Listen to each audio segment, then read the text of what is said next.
In this video, I'm going to take a look at a popular XP making method and break down the numbers on it. This method has been going around YouTube for a while now, and the bottom line is if you're looking for a fast way of gaining XP, then this isn't the method to do. Do not waste your time with it. It involves gaining a wanted level and executing police as they jump over a wall. If you've not seen this before, then it's basically the same as the method that sees you in a train car waiting for the police to climb in. In my eyes, there are three key areas you should look for when it comes to trying to find an XP making method: speed, ease and enjoyment. Often if a method completely fails on either ease or enjoyment, then it can be made up for by the speed that the XP is gained. In my eyes, the speed of the XP is the main thing that you want from a method, but sometimes you might be willing to sacrifice that speed if you're actually enjoying playing the game, which at the end of the day is the reason why we play games in the first place. Well, this particular method, despite the fact it's been covered on YouTube a lot, completely fails on speed in comparison to other methods, and in my opinion is one of the most horrifically boring things I've ever done in Red Dead. I spent just over an hour gaining XP this way to gather data for this video, and by the end of it, all my hopes and dreams felt like they'd been drained from my body, leaving me the shell of the man that I used to be. So if it isn't already clear, this method isn't just slow, it's fucking boring. I appreciate the level of boredom I felt is a subjective thing, and you might love gaining XP this way, although I really doubt it. What I can actually prove though is the speed that you can gain XP. So as I've mentioned, I did this for over an hour, and here are the results that I gathered. I'll be using the results from my video on the current best solo XP making method as a benchmark.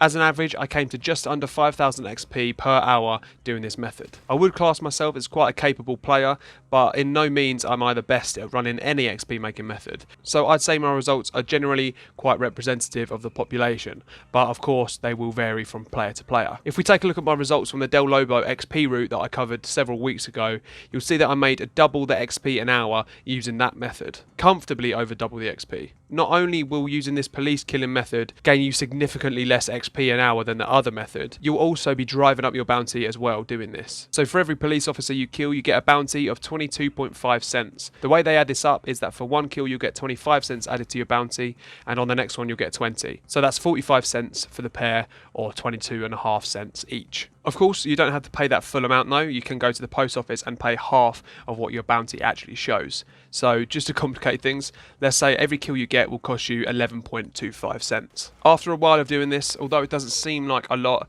the money will add up, and if you've not taken advantage of some of the money glitches that have come out recently, then it will hurt your pocket. Another issue with getting XP this way is that the NPCs in Rockstar games have always been a little unnatural and unpredictable, to say the least. You're relying on the police jumping over the wall and getting into your little area, as this little door to the right for some reason is completely indestructible. For the most part, the police will just stand on the other side of this wall, aimlessly looking around for you while their mates are jumping over and getting their heads taken off. It's pretty frustrating when you know the whole reason you're there is to kill police and they just won't jump over the wall, despite you firing gunshots to attract them. Eventually, yeah, you might have a wave of police that jump over the wall, but in between those waves, there is so much time that passes that it really just impacts the amount of XP that you make per hour. So I suppose that about summarises it.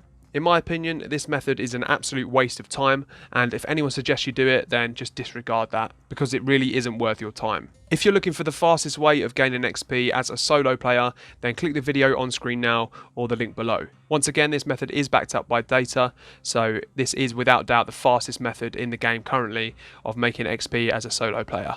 Let me know if you want me to debunk any other bullshit methods on YouTube, and on the next one I'll be getting some more stats from the collectors. Although so many of you have applied to join this stat collecting team, for now I'm only going to be able to take about 2 or 3 people. I'll definitely look to expand this in the future when we've got a more rigid sort of structure of sharing stats with each other, and I'll be sure to keep you posted on it. Thanks a lot for all your applications to the team, it really means a lot. Please like and subscribe for more content like this. I'm JmCooKie, cheers.